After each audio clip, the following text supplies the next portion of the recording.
ಮಲಗಿದ್ದ ಕುರಿಗಳ ಮೇಲೆ ಕಿಡಿಗೇಡಿಗಳು ಚೂರಿಯಿಂದ ಭೀಕರವಾಗಿ ದಾಳಿಯನ್ನು ನಡೆಸಿ 50 ಕುರಿಗಳ ಪೈಕಿ 5 ಸಾವನ್ನಪ್ಪಿದ್ದು 18 ಕುರಿಗಳ ಸ್ಥಿತಿ ಗಂಭೀರವಾಗಿರುವಂತಹ ಹೃದಯ ವಿದ್ರಾವಕ ಘಟನೆ ಕೋಲಾರದಲ್ಲಿ ನಡೆದಿದೆ. ದೊಡ್ಡ ತಿಮ್ಮರಾಯಪ್ಪ ಎಂಬ ಬಡ ರೈತನಿಗೆ ಸೇರಿದ ಕುರಿಗಳು ಹಲ್ಲೆಗೊಳಗಾಗಿದೆ. ರಾತ್ರಿ ವೇಳೆ ಕುರಿಗಳ ಶೆಡ್ಗೆ ನುಗ್ಗಿದ ಕಿಡಿಗೇಡಿಗಳು ಈ ಕುರಿಗಳ ಮೇಲೆ ಮನಬಂದಂತೆ ದಾಳಿಯನ್ನು ನಡೆಸಿದ್ದಾರೆ.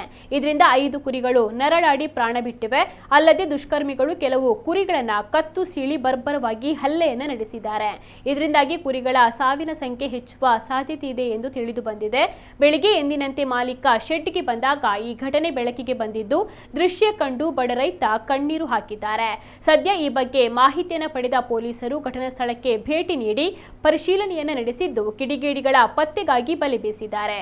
ಇದೀಗ ಈ ಘಟನೆಯಿಂದ ಗ್ರಾಮಸ್ಥರಲ್ಲಿ ಆತಂಕದ ಛಾಯೆ ಆವರಿಸಿದೆ.